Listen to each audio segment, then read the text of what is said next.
Oi pessoal, tudo bem com vocês?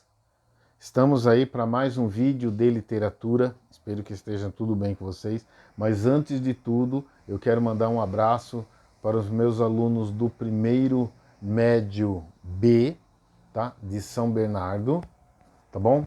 Pessoal que curte meus vídeos, gosta, sempre comenta, e também para o primeiro médio C, tá?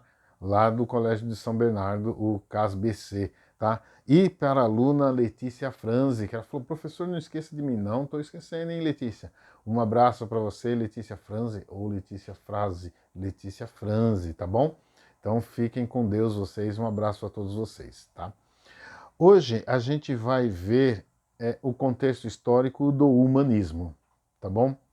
O humanismo, gente, é o nome dado a uma corrente filosófica, artística e literária, tá? Que ocorreu no século XIV, no final do século XIV, praticamente século XV, para ser mais exato, tá? E ele vai até um período do século XVI, tá bom? Ele começa mais ou menos em 1434 e vai até 1527. Certo que para nós aqui, que estudamos em Portugal, que a gente foca na literatura portuguesa, ele começa mesmo em 1418, tá bom? Ele é um período de transição entre a Idade Média e a Idade Moderna. Ele começou lá na Itália, tá? E aí foi se espalhando pela Europa. Lembra que eu já falei para vocês que quando a gente fala em arte, em literatura principalmente, em algumas outras, em filosofia, normalmente começava na Itália, na França e alguns outros países, se espalhava pela Europa, chegava em Portugal, de Portugal vinha para cá, para o Brasil, tá? E isso é a mesma coisa. Para a gente tentar se nortear, a gente tem em Portugal a Revolução de Aves. A Revolução de Aves aconteceu em 1830, em 1383 e foi até 1385, tá? Essa revolução aclamou o mestre de aves, Dom João, como rei. Ele se aliou aos burgueses, tá? E assim, quando ele subiu ao trono, ele proporcionou a expansão marítima de Portugal. E a partir da tomada de Ceuta, em 1415, tá? Os navegantes portugueses chegaram à África, à Ásia e à América. Gente, Portugal era a potência. A gente pode dizer que Portugal era o que os Estados Unidos é hoje para o mundo, tá? Era a potência mundial na época. Com isso aí, começou a declinar o sistema feudal, tá bom? O sistema feudal começou a cair. A Europa, lá no século XV, gente, estava passando por muitas mudanças. Expansão marítimas, desenvolvimento do comércio, surgimento de pequenas indústrias, surgimento dos burgueses. Imagina, estava fervendo a Europa, estava assim, sabe, borbulhando. E esses movimentos foram os humanistas que que estavam lá no meio, que estavam conduzindo, que estavam agilizando tudo isso. Era eles os mais importantes, tá? Aqui a gente tem o surgimento da burguesia. A gente, quando olha o trovadorismo, o importante, quem era rico, quem tinha poder, é quem tinha terras, tá? A terra era o importante. Quando a gente vê aqui, começa a deixar um pouco de quem tinha terra. Porque acontece assim, em algumas cidades italianas, naquela época a Itália não era o que era hoje, um país, tá? Eles tinham cidades-estados, tá? Como a Grécia era durante muito tempo, foi antigamente, tá? Então a gente tinha Roma, tinha Milão, Florença, Veneza, Mantua, Ferrara, Pádua, Bolonha, Gênova, que eram as cidades mais importantes, tá? E eles começaram a dominar o comércio marítimo. Com isso, eles começaram a fazer o comércio com o Oriente e aí eles começaram a controlar a economia. Então mudou. A riqueza passou a ser associada ao capital, ao dinheiro, a quem tinha na mão, tá? Por conta do comércio, e não mais a terra. Tá? Então a gente começa a ter um declínio aqui de algumas classes sociais. Tá? O declínio do feudalismo. Porque o que era mais interessante agora não era só ter terra, era ter capital, era ter, ó, Era ter isso, tinha que ter alguma coisa, tá bom? E o que acontece nesse período? Os camponeses que estão lá no campo, cuidando de terra, cuidando de tudo, com a promessa de prosperidade, eles saem do campo e eles vão para os burgos. Por isso que vem a burguesia, tá? Surgiu com isso, que era o pessoal que estava lá. Então, eles começaram a acumular capital e aquele negócio, quem tem dinheiro, quem manda, quem controla o dinheiro é quem manda, tá bom? Nesse contexto histórico, em tudo isso que está acontecendo, a gente tem aqui o final da Idade Média e o começo da Idade Moderna, tá? A igreja começa a perder, não perder, é melhor falar dividir, tá? A igreja começa a dividir o seu poder com os burgueses, tá? Com a burguesia e com a nobreza, tá bom? O renascimento comercial, a burguesia, com a ascensão da burguesia, o renascimento comercial urbano começou a ser maior também, tá? Renasce, é outro olhar que tem, tá? Os avanços tecnológicos, científicos, então você tem Galileu Galilei, que ele, a teoria do heliocentrismo, tá? Até antes disso, quer dizer, quem começou foi Copérnico, tá? Copérnico. E Galileu Galilei, ele só ele abraçou essas ideias e começou a espalhar mais. Então eles criam antes disso que a Terra era o centro do universo, tá? Tudo virava em torno da Terra.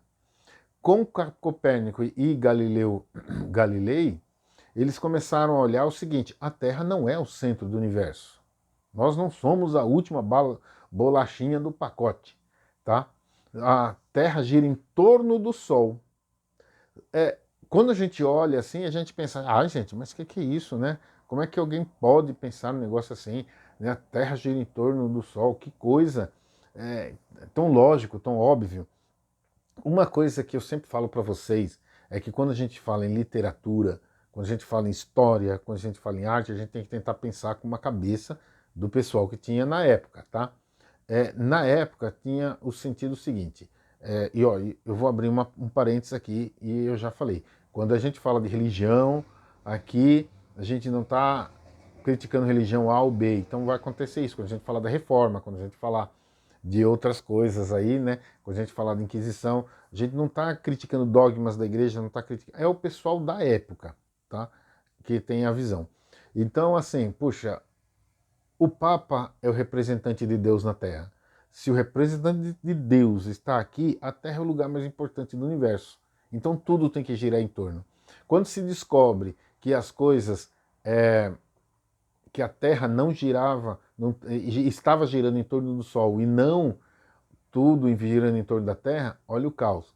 Puxa, o representante de Deus está aqui, a gente é o mais importante. Quando descobre isso, para a mente do pessoal da época, olha e fala assim, nossa, então nós não somos os mais importantes do universo. Olha o choque que tinha ali, né?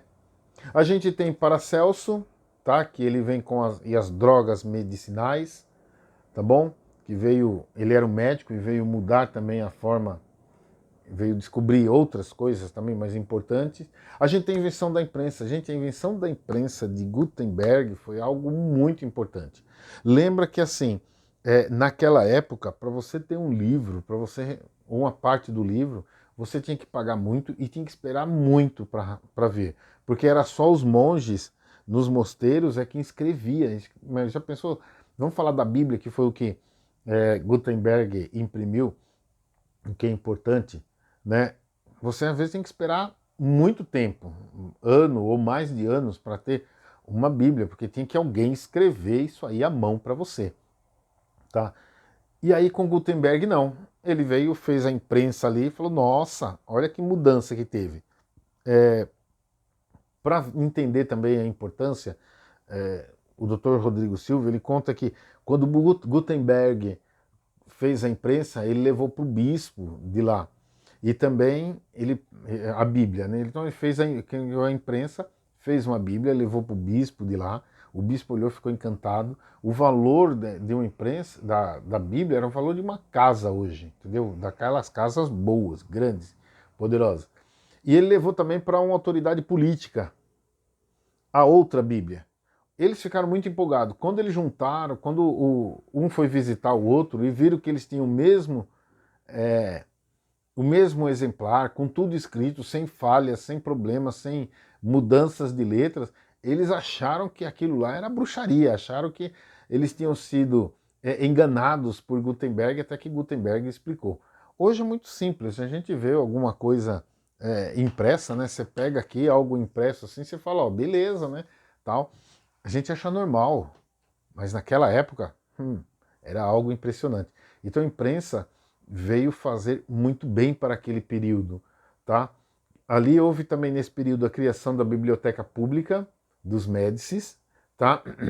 Gradualmente a Europa começou a ser intelectualizada, tá? O pensamento torna-se mais lógico, tá bom? O homem passa a ser o centro das preocupações, tá? Os valores humanos passam a ser muito mais importantes, tá? Sobre os valores religiosos. A gente tem o resgate do latim clássico, a valorização do estudo clássico e da razão, separação de música e poesia. Então, no trovadorismo, lembra que a música, a poesia e a música eram juntas. Você cantava a poesia, sempre tinha que ter um instrumento musical. Aqui não, a poesia começa a ser declamada, que hoje é o que a gente faz, né? Nós declamamos poesias, nós não cantamos poesia, a não ser que seja música mesmo, tá?